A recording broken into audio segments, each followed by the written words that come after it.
Bringing attention to the posture.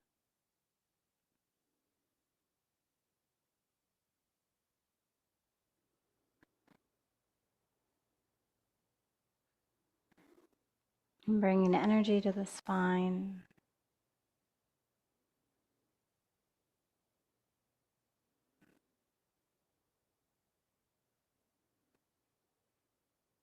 Without creating an inner space that is stiff and rigid.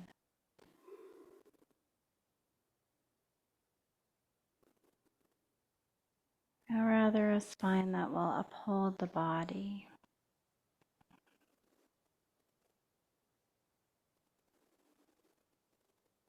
Letting the head rest gently on top of the spine.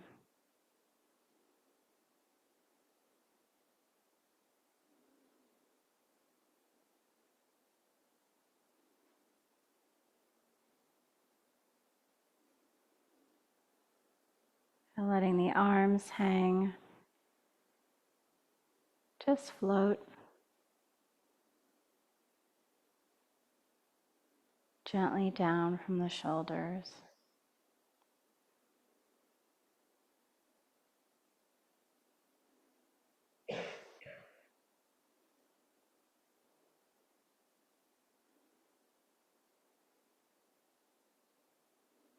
And just tucking the chin a bit, letting the crown of the head continue to grow the spine.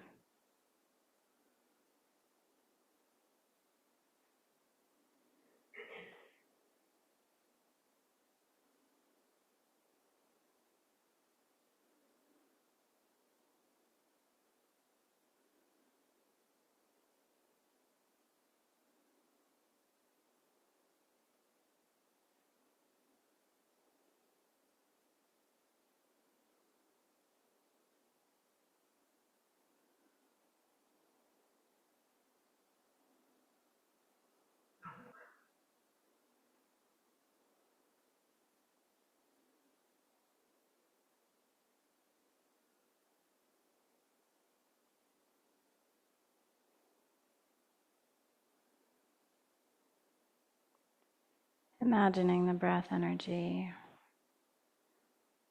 entering into the head, in through the ears, and through the eyes, nose, and mouth, in through the top of the head, and through the back of the head.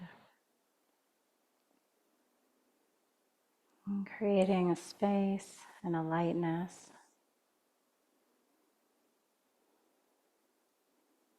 And exhale out through these points.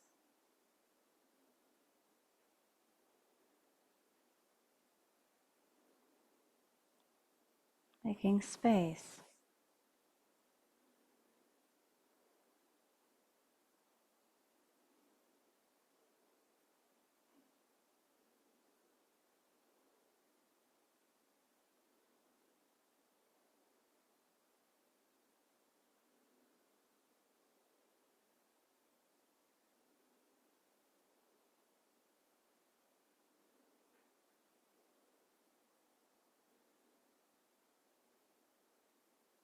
And breathing in through the back of the neck, down into the arms and the fingers. And then releasing the breath into the air, into the space around us.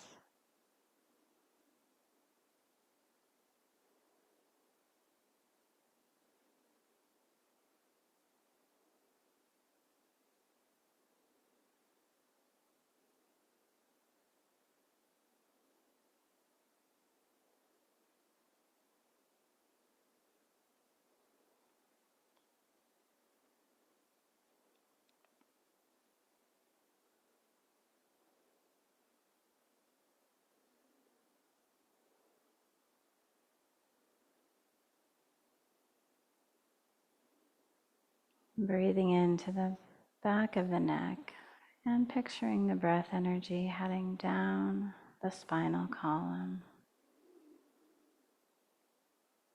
Really energizing it, massaging the space with the breath. And then exhaling the breath energy into the space around us.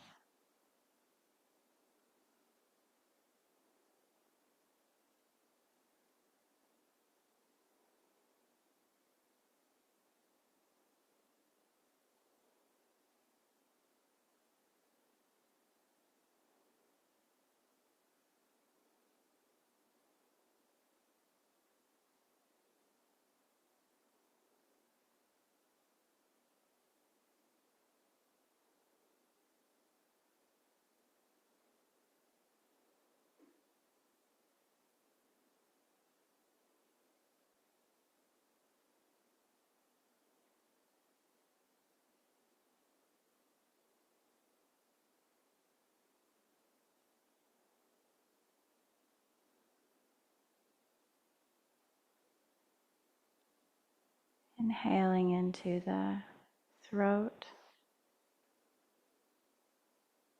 and the heart.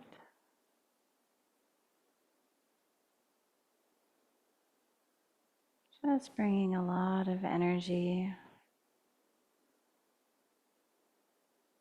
into the front of the body, into areas that may be constricted or tight. Breathing into the throat and the heart, allowing the breath energy to flow down through the organs and the belly. And then just releasing it into the air and space around us.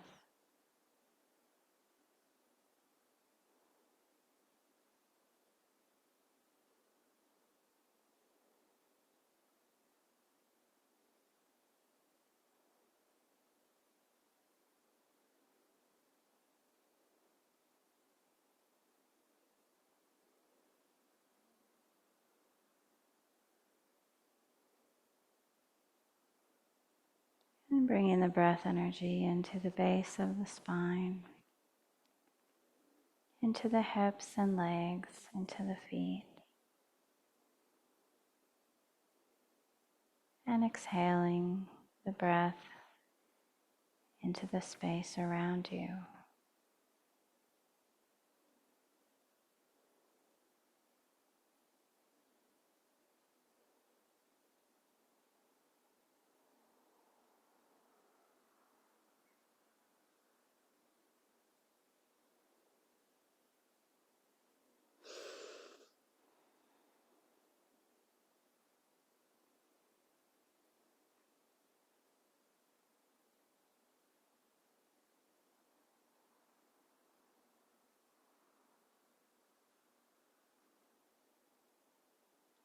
And then as we head into silent meditation,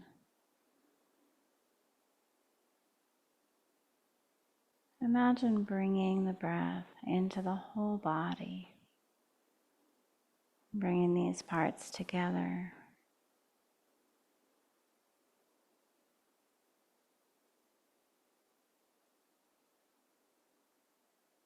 Not making separations,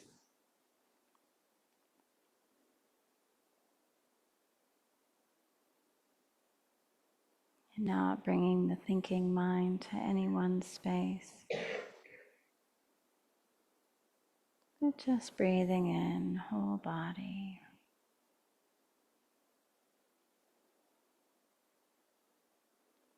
And breathing out into the space around you.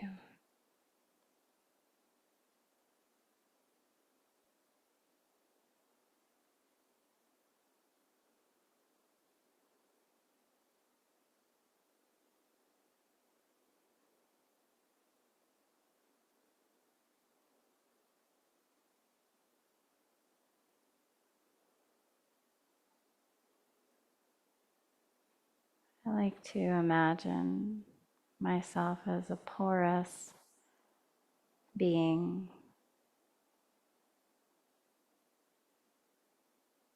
with a bit of breath, holding space on the inside,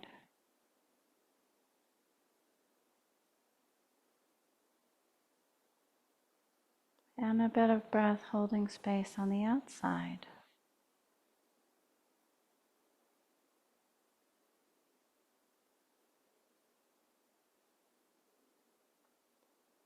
Almost like a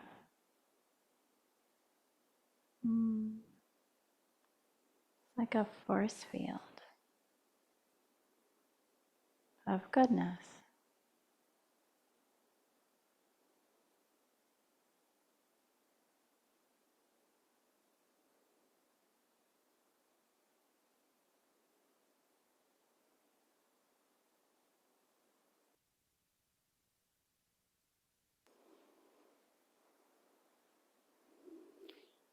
Okay.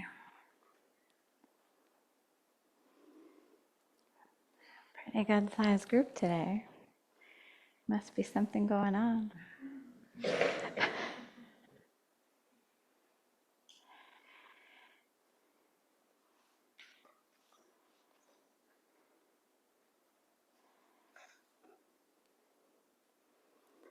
I'll start with a bit of Ajahn Chah.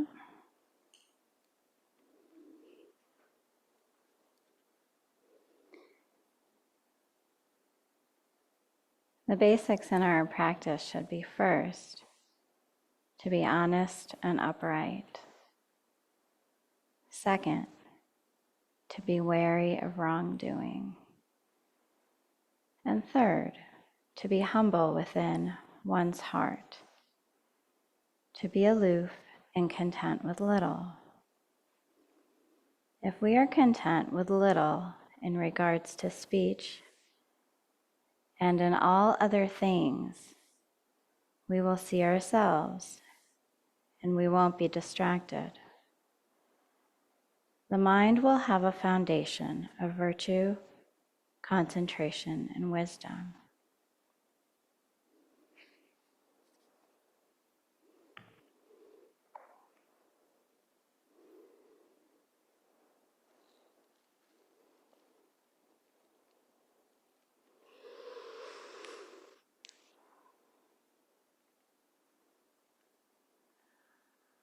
I suspect most people come here because they want to spend time with other people doing that. Being humble and watching out for wrongdoing, practicing contentment. And then also to watch the mind, watch the heart, to see what happens when we get quiet, which can be a real shock sometimes. And a bit painful, sometimes a bit pleasant, sometimes neutral.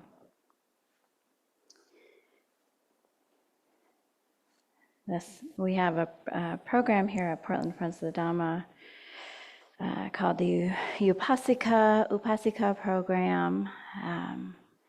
It is a 2-year program with a 1-year commitment, because people, and it's for practitioners who are living by the 5 precepts, who are drawing near to this lineage, to these monastics, people who have a regular kind of a daily or regular meditation practice, and who can make that sort of 1-year commitment to meeting and content and learning. And we're coming to the close of a 2-year cycle, which is very sweet. And so some of us decided to commemorate that by heading down to Abhayagiri, which is the monastery that we're affiliated with in California. And what better way to draw near to the monastics in our lineage than to literally go to them? And it was quite a lovely trip, very harmonious, really easeful. even, with 11 to 13 or something people, and a really big celebration was happening at the monastery last weekend. It's called Kathina celebration, and it's this sort of annual almsgiving ceremony that happens at the monasteries in our tradition. If there are 4 or more monks, 5 or more monks, 5, yeah, I think so too. 5 or more monks living at the monastery, they have a katina. And what marks the katina is this giving of cloth. So these bolts of cloth just lined up down the sala, dozens actually bolts of cloth, people giving them ahead, people sending them from all over the world, people bringing them on the day of katina. And I wish I think I'm going to try to get the exact words that were said during this cloth offering ceremony, but it was something like, as if this cloth floated in on the wind of its own free will, sort of very much driving home or emphasizing that piece of free will offerings that is the heart of this tradition. Giving as one's means and inspiration allows. So all this cloth floated in with the help of people and planes, trains, and automobiles. I think there were 6 continents represented at Katina. About 400 people were there. And then what happens? So all this cloth is offered, and blessings and chanting. It's kind of a short ceremony, actually. And then the monks are conscripted. They have to make a robe for one of the other monks in the monastery by dawn the next day.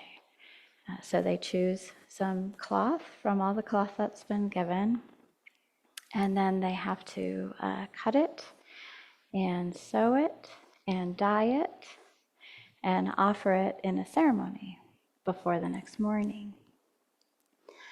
And the robes are, they're not huge.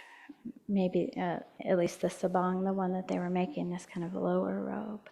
But they're rather intricate. I don't know all the exact details, but essentially these robes are cut from pieces of cloth that ultimately in the pattern resemble the rice paddies of the day. So as a tribute to a remembrance of where the food is coming from that the monks are receiving day after day from the lay people. And then the pieces are proportionally measured to meet the size of the monk. So the particular monk is kept in mind as the pieces are cut, and the pattern is already done, but then the pieces are cut and sewn together throughout the evening. And it's and at Abhayagiri, they've returned to hand sewing. So there's needles and thread and pins and pin cushions, and some pins not in pin cushions. All the lay people were like, "Oh, I see pins on the floor." And needles sticking out of rolls of toilet paper, which is like brilliant, actually. These little rolls of toilet paper all over with pins or needles and thread coming out of them. And the monks all have to work together on this robe.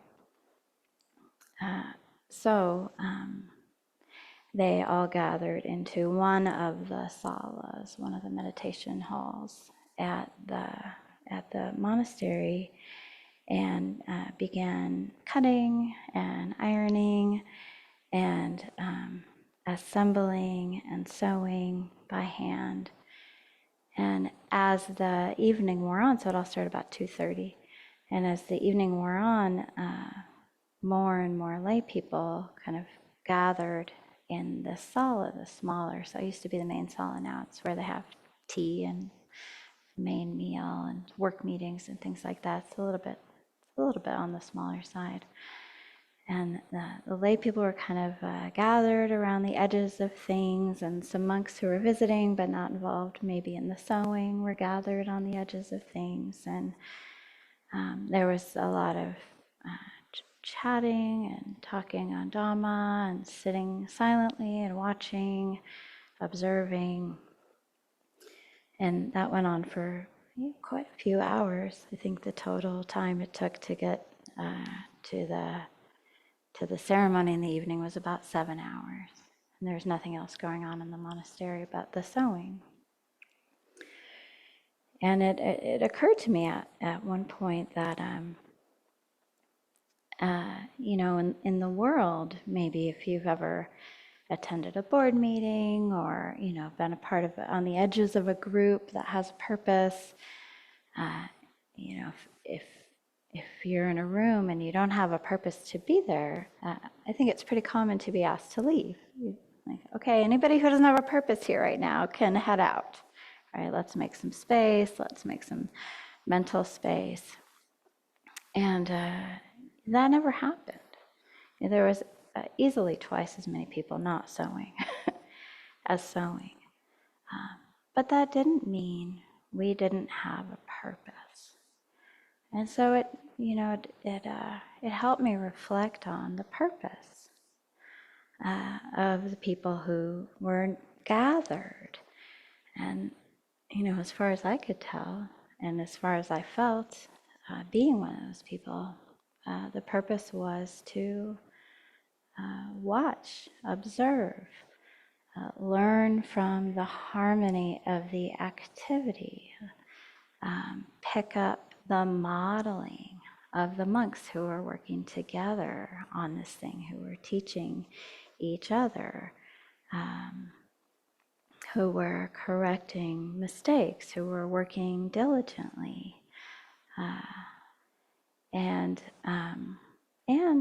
to draw near to some of the senior monastics who weren't necessarily directly involved, but had obviously come, to be a part of it, but also to answer questions from the lay people who were willing to take their time with us while this was happening here. So to be in a room where, I didn't necessarily have a purpose, but yet felt so included and cared for, was a really different kind of feeling. It was a very uplifting and sweet, and made this, had a strong effect on the heart.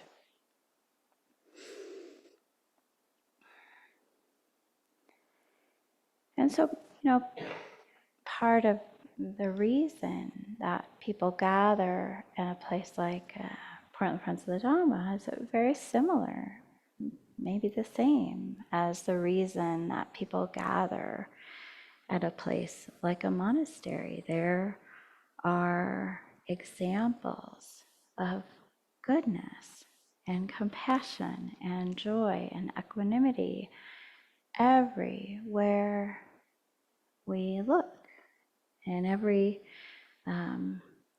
motion, in every word. There were strong intentions to bring goodness to all of the interactions that were being had. The community harmony was at the forefront of everybody's activities and intentions.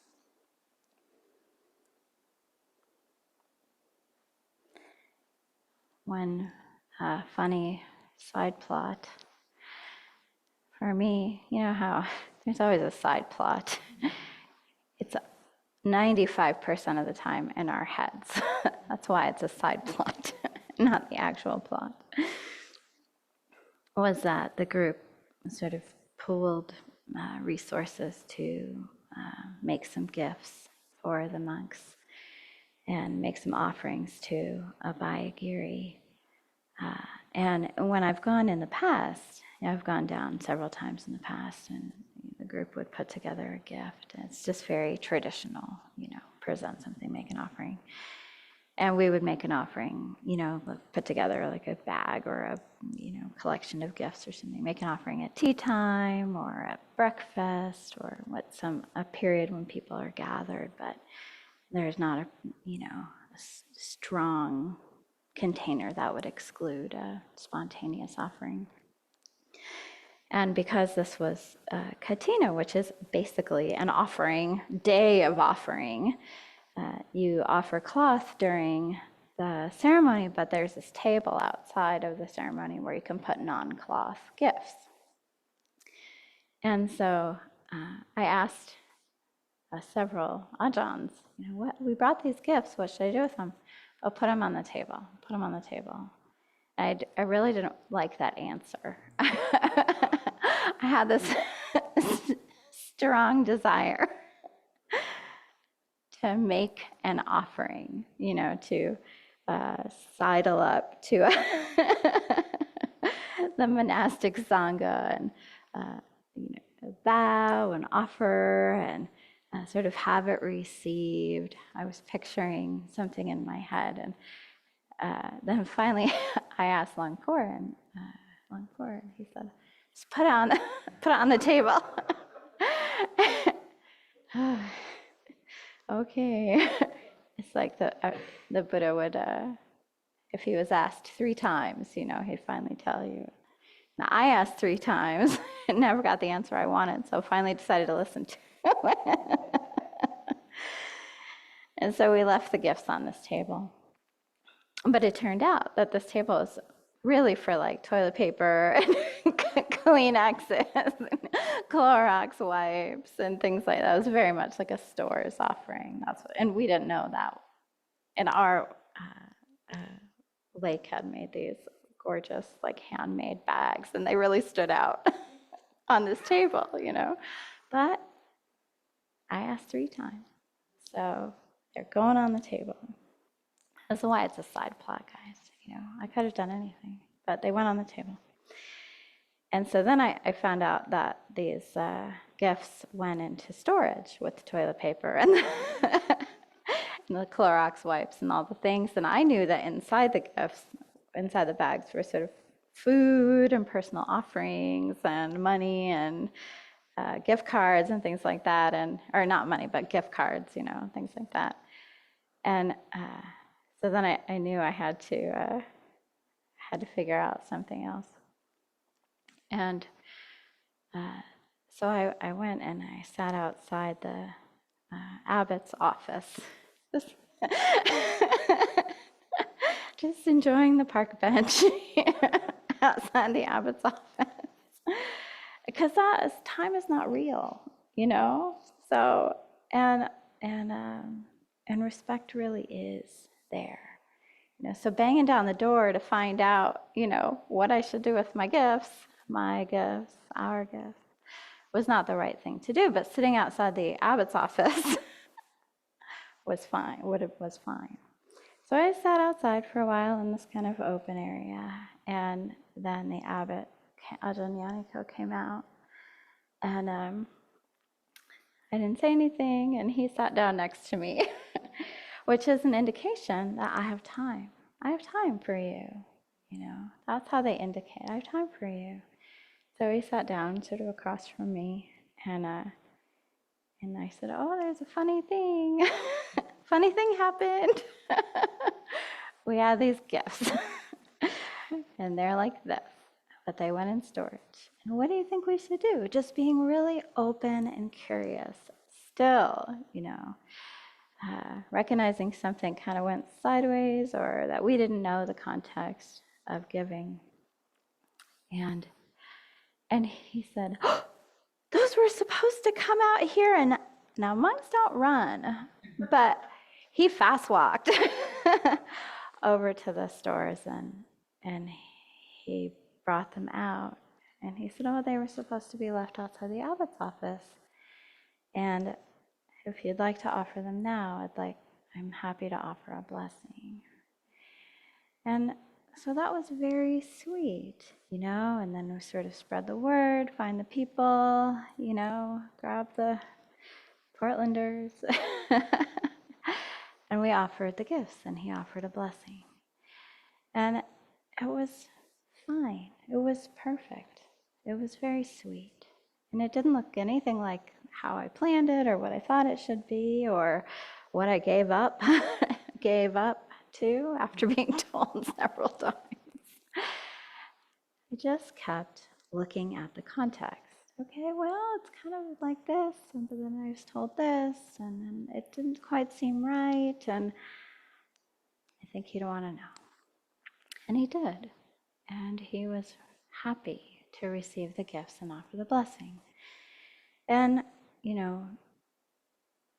example after example of this we experienced at the monastery. This humility, generosity, integrity, right speech, community harmony,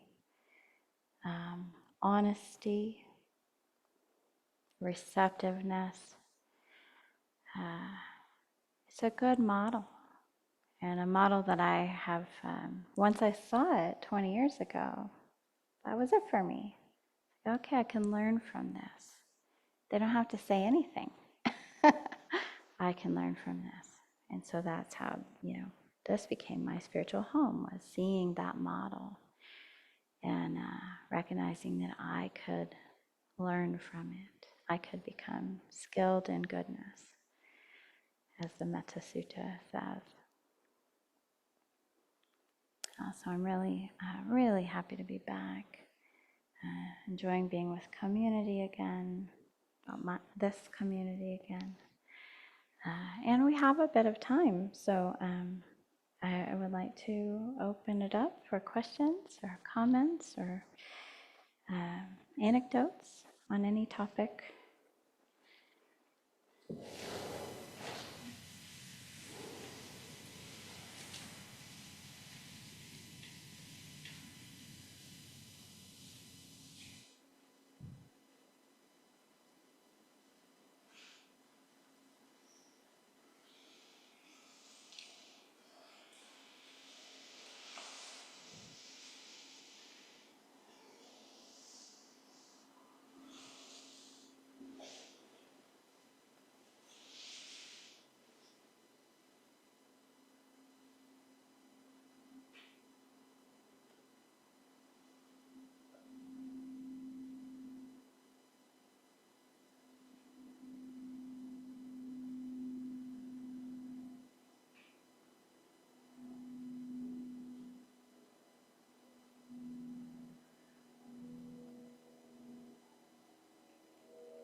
Just sitting here thinking about the emphasis you gave to goodness and listen.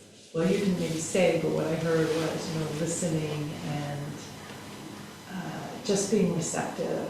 And I think it just reinforced for me that that desire to hold gently what I receive, and also to offer for others that sense of safety and welcome, even if it's indirect, even if it's like Ajahn Yanko coming and just sitting beside you, just trying to be aware of the space I occupy and the spaces I enter, so that I'm just mindful of how I'm occupying that space, so that it's not disruptive, but it's helpful. And that's not necessarily through doing, which is probably my preferred alternative as, life has brought me along, but trying to recognize that doing isn't always necessary. Sometimes just being in a way that allows others to have the space they need.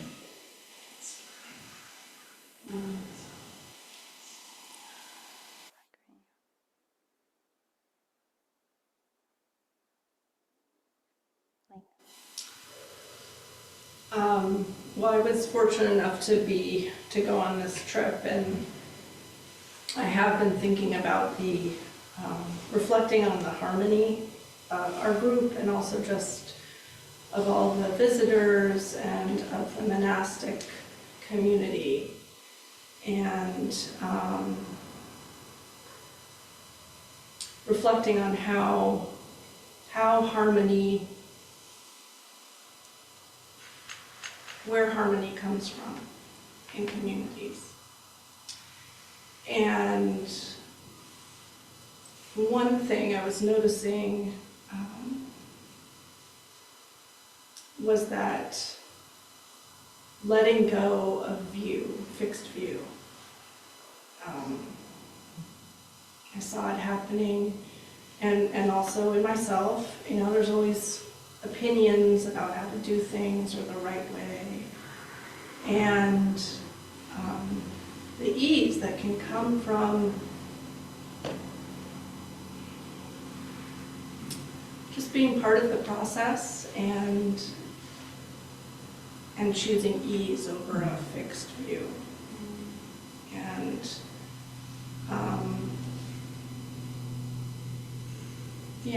when I experienced it or saw it or experienced it myself, there was a sense of humanness that comes up without that view. It's more of seeing a person, a being, and a process rather than a fixed entity. I've just been reflecting on that, and